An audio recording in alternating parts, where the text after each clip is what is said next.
Hey everybody, Ryan here. Alright, I'm going to go over all the games from the 20th of April 2021.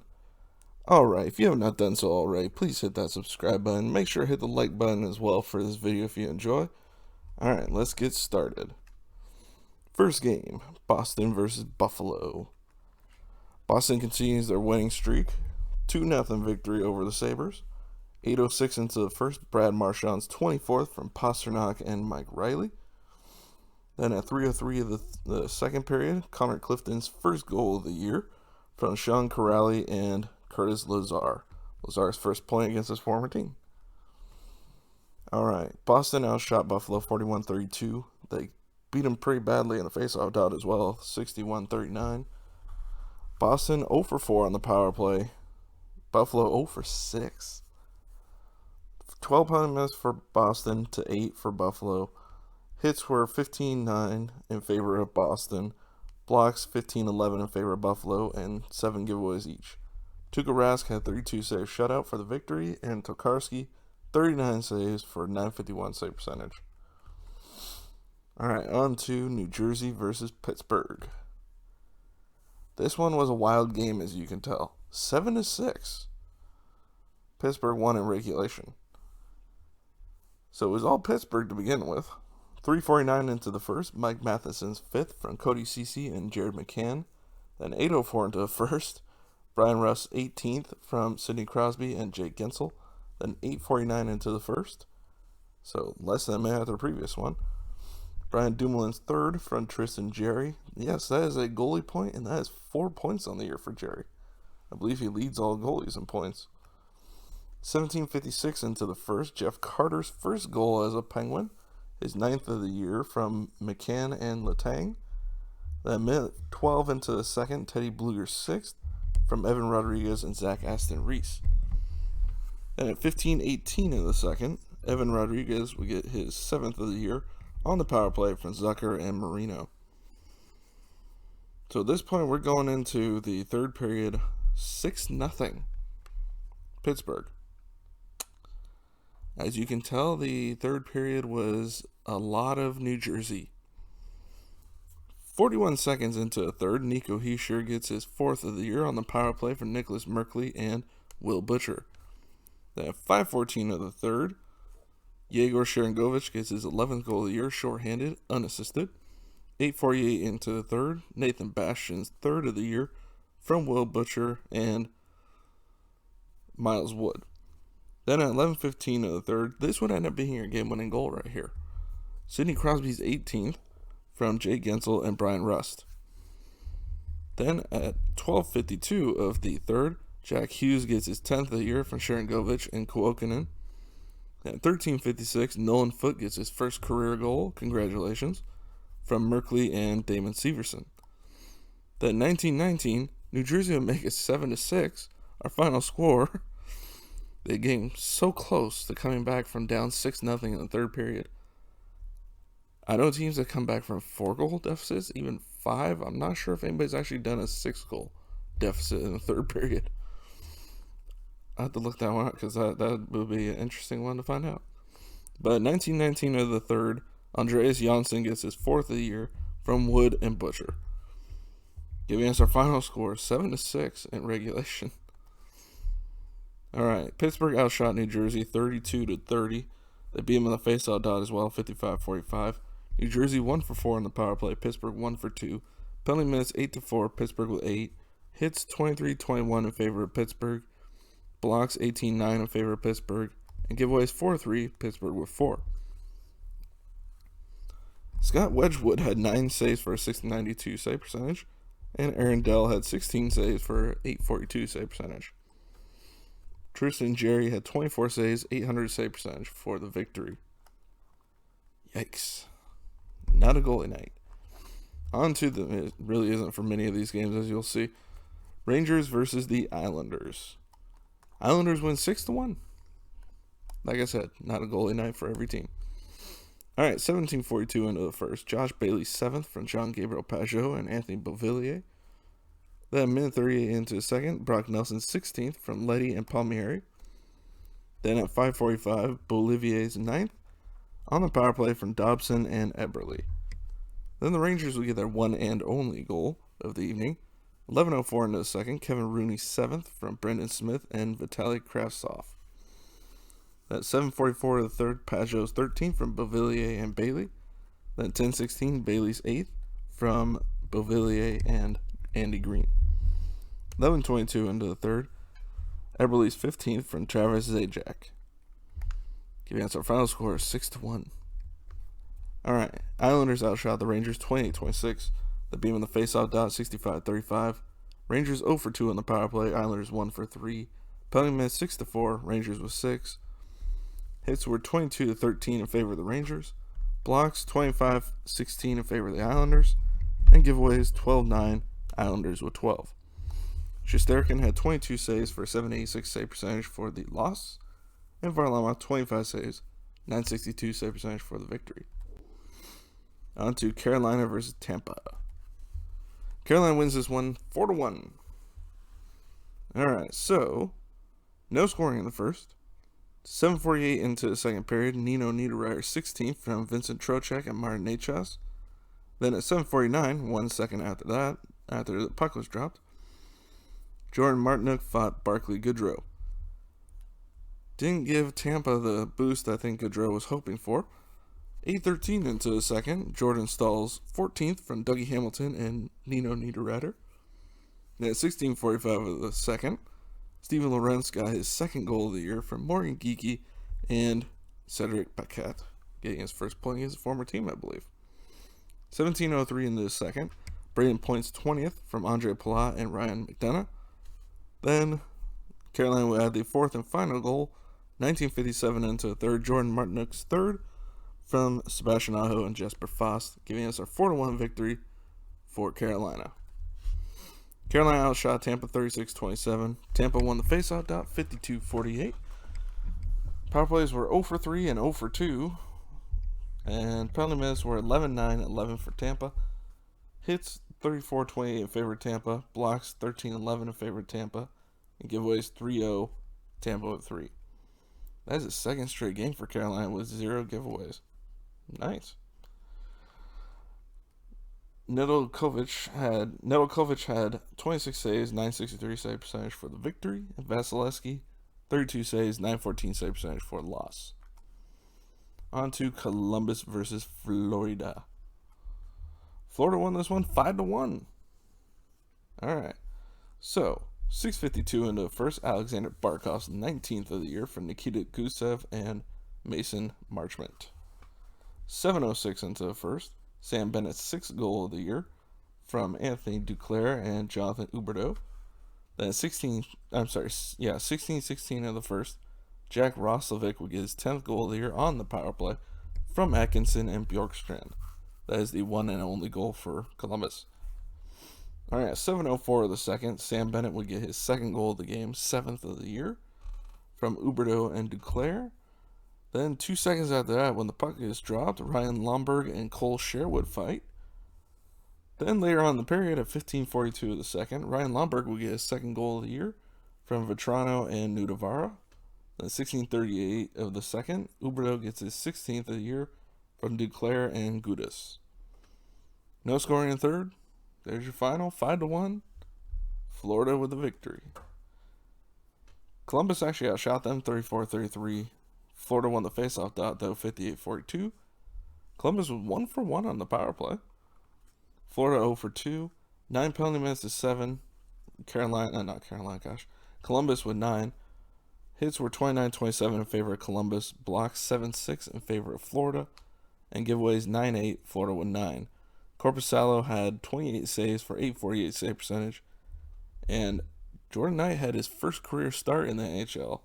Very solid in his first start. And his first career win. Didn't get that first shutout yet, but it'll come eventually if he keeps playing that way, easily. Now the problem is Florida has 3 goalies. One of them is a free agent this year, so I think they'll let Drager go if Knight keeps playing well, but we'll see. Alright, on to Detroit versus Dallas. Dallas gets a much-needed 2 points. 5-2 victory for Dallas. 2:55 into the first, Tanner Carroll gets his 3rd of the year from Jamie Benn.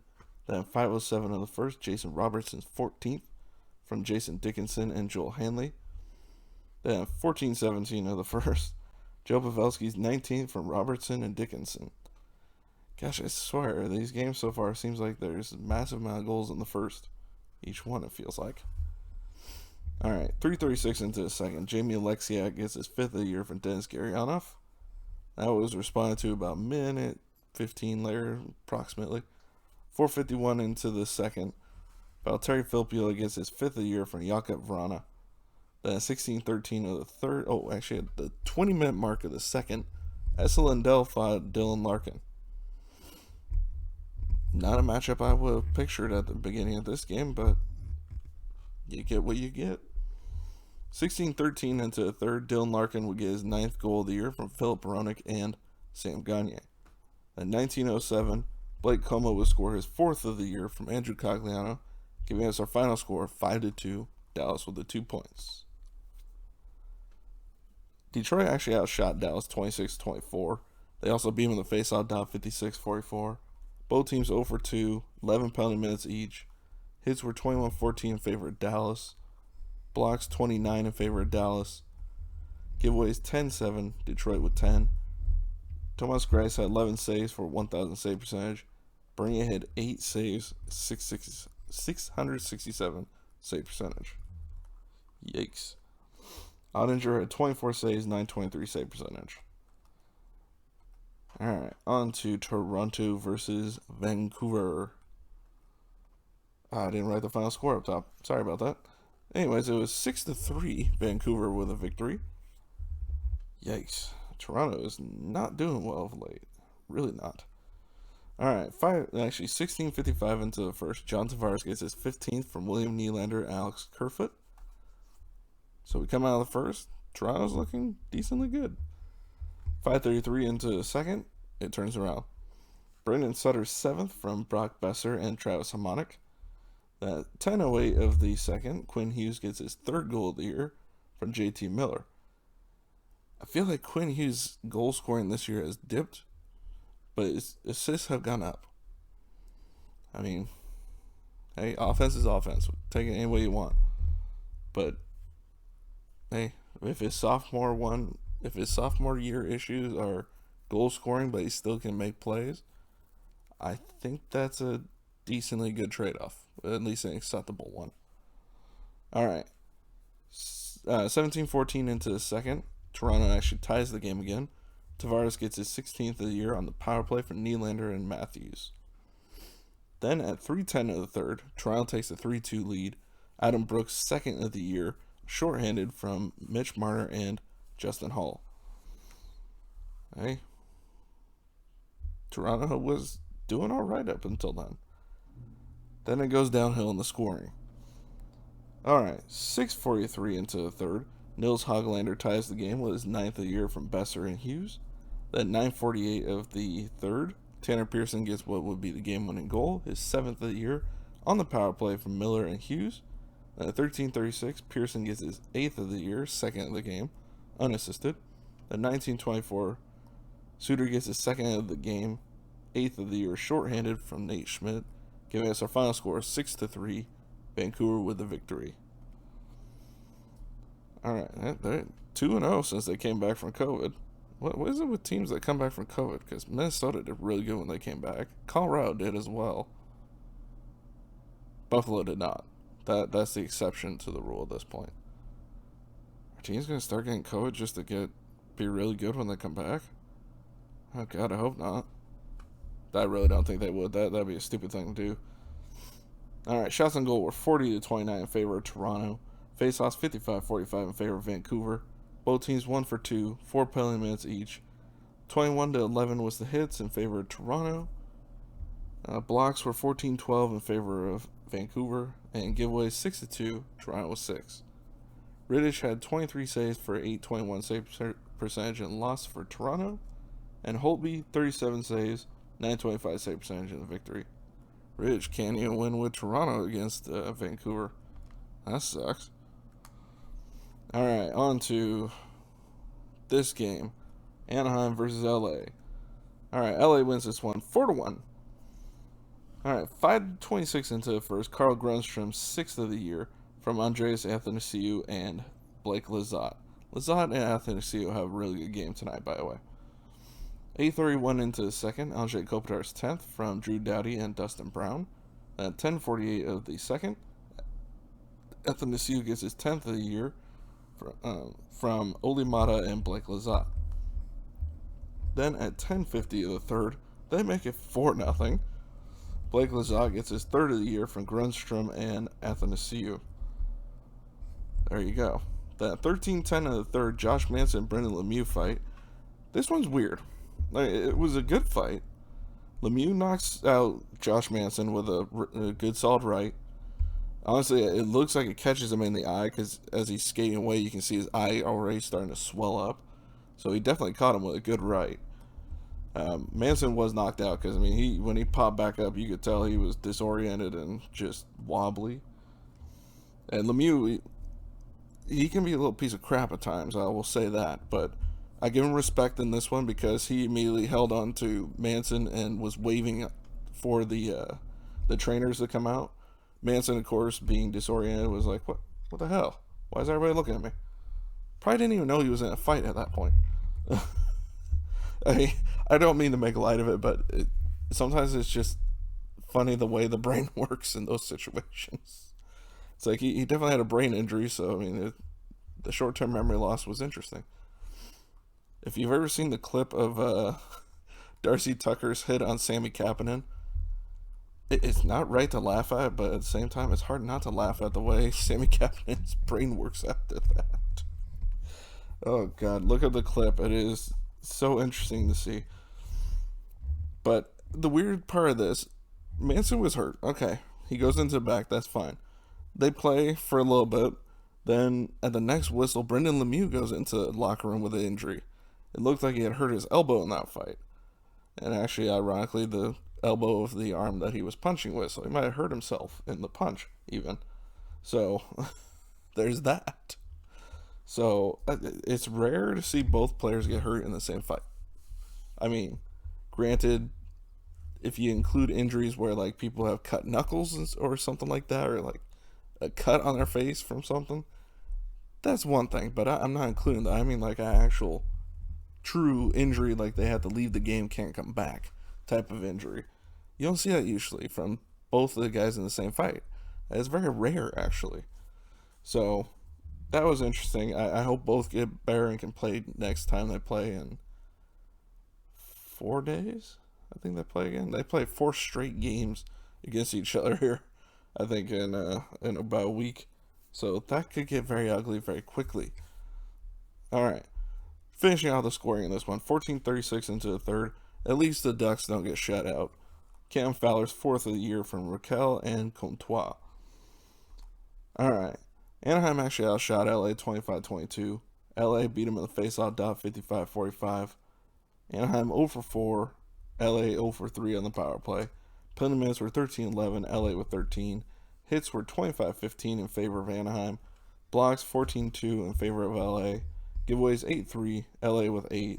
And Stolars for Anaheim had 18 saves for 18 save percentage and loss. And Peterson had 24 saves, 960 save percentage for the victory, but no shutout. And I will say this, I don't mean to laugh at Manson's injury. I'm not laughing at that. I'm just laughing. For me, I work in the medical field. It's always interesting to see how things happen with injuries. And the way the brain works after an injury is very interesting. It can be very funny at times, but I don't mean to make light of the situation. I do hope he's okay. Manson is one of my favorite players on the Ducks. I really don't want to see him hurt. I mean, this is the second time this year he's been hurt in a fight. He injured his oblique muscle earlier this year in a tussle with, who was that with? Was that with Matt Dumba of all people, ironically? Because I believe he tore, last year was it? Dumba tore his oblique muscle in a fight, so I found it ironic at the time, but at this point, it's like, Manson, just stop. Okay, just stop the fighting. You're just gonna keep getting hurt at this point. We need you in the lineup, not outside of it. All right. So, like I said, I'm not making light of it. I just find some of the reactions. It's like Paul Kariya when he got knocked out from the Scott Stevens hit in the playoffs that year. The Mighty Ducks made the finals. It's so weird to see him that you just don't see him breathing. The camera's like zooming in on him slowly. It's like, take a breath, breathe, breathe, and then finally he does. It's like, oh, thank God. Like some of them aren't funny. Like that one wasn't funny. That was actually truly scary. But like, oh, another one who always got knocked out in fights back in the old days. Look up fight videos for Jim Kite, spelled Kyte, last name.